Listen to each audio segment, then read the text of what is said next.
मी आपली सर्वांची क्षमा मागतो की अखिल भारतीय काँग्रेस कमिटीचे अध्यक्ष हे त्यांच्या एका खाजगी व्हिजिट करता आज येत आहेत करिता पहिले त्यांना वेलकम करण्याकरता मला एक प्रोटोकॉलचा भाग म्हणून विमानतळावर जावं लागणार। तर मी फक्त एक निवेदन करून मला खरोखर 5 मिनिटात आपण जाऊ द्यावं करिता आपल्या सर्वांची मी परवानगी तथा वेळ देऊ शकत नाहीबद्दल दिलगिरी व्यक्त करतो। हिंदीच्या अनुषंगाने एक महाराष्ट्र सरकारने एक अत्यंत चुकीचा आणि मराठी शाळा अर्थात सरकारी शाळा संपवण्याचा एक घाट घातलेला आहे। यापूर्वीच अनेक शाळा या बंद केल्या आहेत। ज्या शाळा 2 शिक्षकी होत्या 1 शिक्षकी केल्या, 1 शिक्षकी शाळा या संपूर्ण रद्द करून टाकल्या आणि आता शिक्षण महाग होत चाललंय।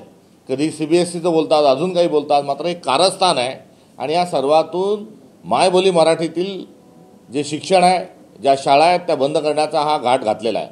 आणि केंद्र सरकार हे किती क्रूर आहे, एका हाताने देतं आणि दुसऱ्या हाताने कसं काढून घेतं। एका हाताने दिल्यानंतर एकाच हाताने काढत नाही तर 10 हाताने कसं काढून घेतं याचं अत्यंत मूर्तिमंत उदाहरण या मराठी अभिजात भाषेचा दर्जा दिल्याच्या पार्श्वभूमीवर या ठिकाणी व्यक्त करायचं आहे। आपण एकीकडे भाषेला अभिजातचा दर्जा देता आणि दुसरीकडे आपण या शाळा बंद पडल्या पाहिजे आणि आपण बोली भाषेपासून वंचित राहिलो पाहिजे, दूर गेलो पाहिजे, याचं कारस्थानही ही सर्व मंडळी करतात। लँग्विस्टिक हा अत्यंत महत्त्वाचा मानवाच्या उत्क्रांतीतला भाग आहे। एक हुंदका जो आहे हा जन्म घ्यायला 5000 वर्ष लागली हा इतिहास आहे आणि या भाषा चिरडून टाकणे, या भाषा नष्ट करणे, संस्कृती नष्ट करणे हा यामागचं एक कारस्थान आहे आणि हे कारस्थान फासिस्ट प्रवृत्तीतून आलेलं आहे। भाजपचा जो अजेंडा आहे हा अजेंडा आपल्याला सगळ्यांना समजून घेतला पाहिजे। आपलं संविधान काय सांगतं तर आपलं संविधान हा विविधतेचा आदर करतं। काँग्रेसचे धोरण काय तर विविधते में एकता ही भारत की विशेषता। त्यामुळे विविधतेवर आपलं वैशिष्ट्य एवढं मोठ्या भूभागाचं आहे आणि या वैशिष्ट्याचा आदर आपण केला, सन्मान केला तरच भारतात एक आणि अखंड राहणार आहे। त्यामुळे भारताच्या एकता आणि अखंडतेसाठी भाषाची संदर्भातील मातृभाषाची आणि ज्या प्रादेशिक भाषा आहे त्या प्रादेशिक भाषांचा सन्मान हा अत्यंत महत्त्वाचा आहे। अन्यथा भारताचे पुन्हा एकदा तुकडे पाडण्यासाठी हे निघालेत का हा एक पर्यायी प्रश्न हा यातून निर्माण होईल। आधीच दक्षिणायनच्या माध्यमातून दक्षिणेतील राज्य हे कुठेतरी मराठी हिंदी या संदर्भामध्ये त्यांच्या भूमिका वेगळ्या आहेत। मातृभाषा मराठी संदर्भात त्यांचं स्वागत जरी असलं तरी हिंदी भाषेच्या विरोधात आपल्याला दक्षिणेमध्ये विरोध होताना आपल्याला आढळून येतो। या सगळ्यांची बेरीज केल्यानंतर आता सरकारने जो शासन निर्णय काढला आहे की हिंदी जी आहे ही पहिल्या वर्गापासून ही लागू करायची। वास्तविक पाहता आपण आपलं शैक्षणिक धोरण आधीच स्वीकारलं आहे की 0 ते 6 या वर्गामध्ये यापर्यंत मुलाच्या हातात लेखणी देता कामा नये। त्यानंतर त्याचं शैक्षणिक वय आहे, मग आपण 6 ते 14 एक दुसरा गट केला। या संदर्भामध्ये आता हे सर्व जे मानसशास्त्रीय जे जगविख्यात जगमान्य जे सर्व सिद्धांत आहेत, जे मानसशास्त्रीय पद्धतीने जे स्थापित केलेले आहे, आज इंटरनॅशनल स्टँडर्ड ज्याला म्हणतात, याची सगळी ऐसी की तैसी जी आहे ही महाराष्ट्र सरकारने सदरू शासन निर्णयाच्या माध्यमातून केलं आहे। भाषा ही मराठी भाषा ही आमच्यासाठी अस्मिता आहे। तर दुसरीकडे भाषा काय असते तर भाषा हे एक साधन आहे, एक माध्यम आहे। त्या माध्यमातून ज्ञान मिळविणे आणि ज्ञान मिळवत असताना आपल्याला लागत असणारं जे टूल आहे म्हणून आपण भाषेकडे बघतो। तर दुसरीकडे मराठी भाषा ही अस्मिताही आहे, आमची संस्कृती पण आहे। त्यामुळे एकीकडे संस्कृती म्हणून ही मराठी भाषा आहे तर दुसरीकडे ज्ञान घेण्याच्या अनुषंगानं ते एक साधन आहे आणि या साधनांच्या मध्ये फार मोठा एक तफावत आणि घोळ घालण्याचा प्रयत्न हा सरकारने शासनाने हा सुरू केलेला आहे। आणि हा घोळ घालत असतानाच एका वेळेस इतक्या भाषा देऊन द्यायचा, इंग्लिशही देऊन द्यायची, मराठी देऊन द्यायची, हिंदी देऊन द्यायची। अहो सामान्य ज्ञान कधी शिकणार, गणिताचे प्रोसेस कधी शिकणार, याचं साधं गोळाबेरीज त्याच्याजवळ नाही। त्यामुळे सर्वात शिक्षणातून महत्त्वाचा आशय हा विद्यार्थ्यांपर्यंत त्या पाठाचा आशय पोचला पाहिजे, तो स्वाध्याय पोचला पाहिजे। मात्र इतका अतिरेक या ठिकाणी होईल, इतका क्लॅश होईल, इतका ट्रॅफिक जाम करून टाकतील की मुलगा जो आहे, विद्यार्थी जो आहे हा मूलभूत स्वरूपापासून ज्ञानापासून हा वंचित राहील। आणि यामागे जे कारस्थान आहे ते स्पष्ट आहे। विविधतेत एकता भारत की विशेषता ही हिंदुस्थानाची खासियत आहे। आम्ही सगळ्या भाषांचा आदर करतो, आम्ही सर्व बोलीभाषांचा आदर करतो, सर्व संस्कृतीचा आदर करतो मात्र भाजपला सगळ्या संस्कृती नष्ट करून टाकायच्या आहेत, सगळ्या रिजनल लँग्वेज, सगळ्या भाषा, प्रादेशिक भाषा संपून टाकायच्या आहे. आणि त्यांची थेरी आहे हिंदी, हिंदू आणि हिंदुस्तान. आणि या पलीकडे जाणाऱ्या सर्व ज्या भाषा आहेत आणि संस्कृती आहेत, हा बुलडोजर चालवण्याचा एक अमानुष आणि ज्याला मानवतेची सभ्यता उत्क्रांती माफ करणार नाही इतके कुटील डाव या निर्णयाच्या माध्यमातून घेतलेला आहे. आम्ही याचा निषेध करतो आणि आम्हाला स्वप्न मराठीत पडतात आणि त्यामुळे आम्हाला शिक्षणही मराठीतूनच हवं आहे. कारण आपण स्वप्न ज्या भाषेत बघतो त्याच भाषेत आपलं शिक्षण असलं पाहिजे.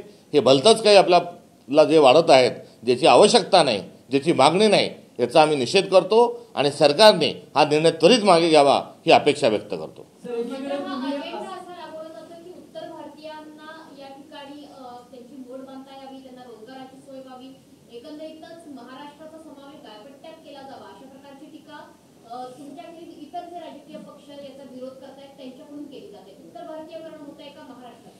त्यांना संपूर्ण एक माइंडसेटकडे नेण्याचा हा प्रयत्न आहे.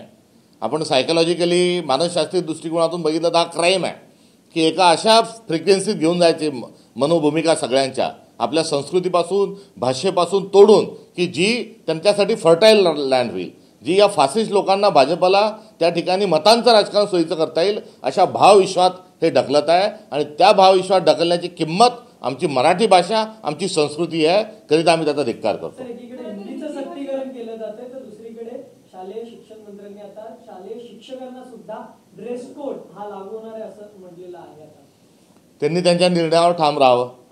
खरं तर हिंदी भाषेची सक्ती केल्यामुळे इतर ज्या भाषा आहेत जसं संस्कृत असेल, उर्दू, ज्या ऐच्छिक भाषा निवडण्याची संधी यापूर्वी विद्यार्थ्यांना होती, त्या शिक्षकांच्या रोजगाराचा सुद्धा प्रश्न मोठा निर्माण होणार आहे. अनेक शाळांमध्ये संस्कृत शिकवणारे शिक्षक हे कमी केले जाऊ शकतात भविष्यामध्ये. निश्चित हा संस्कृतीच नष्ट करण्याचा प्रयत्न आहे. त्यामुळे नोकऱ्या, रोजगार हा सगळा क्रमप्राप्त झाला.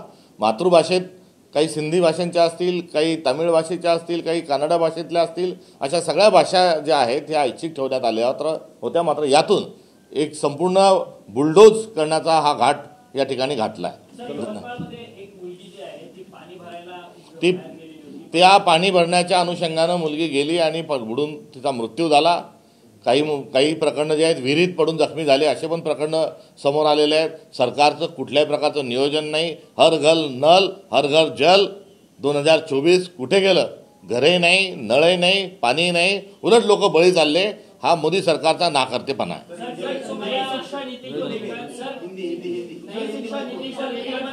शेवटी हिंदी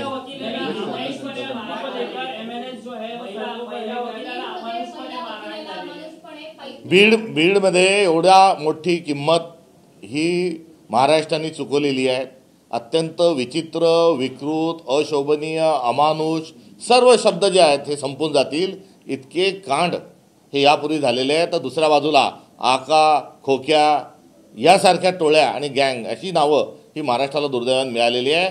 तरी देखील अजून त्या ठिकाणचा अत्याचार हा थांबलेला नाही. रिंगण करून मारणे एवढा घाणेरडा प्रकार, क्रूर प्रकार हा जो बीडमध्ये बघायला मिळाला. एका महिला वकिलाच्या संदर्भात जे कृत्य झालंय, खरोखरच आता तरी देवेंद्र फडणवीसांनी शरम बाळगावी.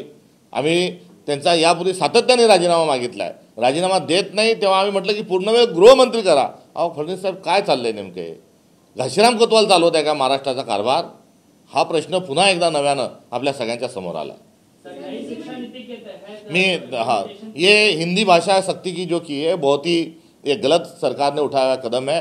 लैंग्वेस्टिक के लिहाज से मातृभाषा जो है वो ज़रूरी है और मराठी जो है वो केवल भाषा नहीं तो ये संस्कृति भी है और महाराष्ट्रियन लोगों की हमारी वो अस्मिता भी है. और ये हमारे अस्मिता के साथ, हमारे संस्कृति के साथ किया गया ये बहुत ही घिनौना खिलवाड़ है. और इस खिलवाड़ से ना बच्चे किसी काम के रहेंगे. सरकार की स्कूलें बंद करना और सभी लोगों को प्राइवेट स्कूल में भेजने की भी साजिश इसके पीछे है. ये भी मैं आपको बताते चलूँ.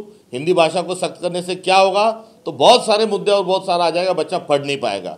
तो तो इसमें सारे शिक्षण तज्ञ जो है वो इसके खिलाफ में है। हमारी जो अभी तक की सभ्यता की जो पढ़ाई है वो पढ़ाई भी हमें इससे रोकती है, मगर इसके बावजूद सरकार ने ये बहुत ही गलत जो कदम उठाया है उसके पीछे उनकी राजनीति है।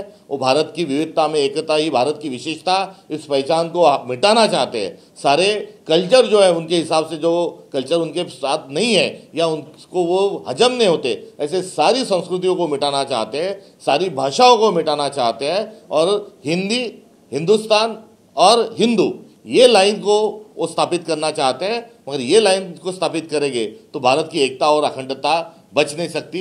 इसको लेकर भी हम उनको आगाह करते हुए जल्द से जल्द ये सरकार ये फैसला वापस ले, ये हमारी गुजारिश है। Thank you.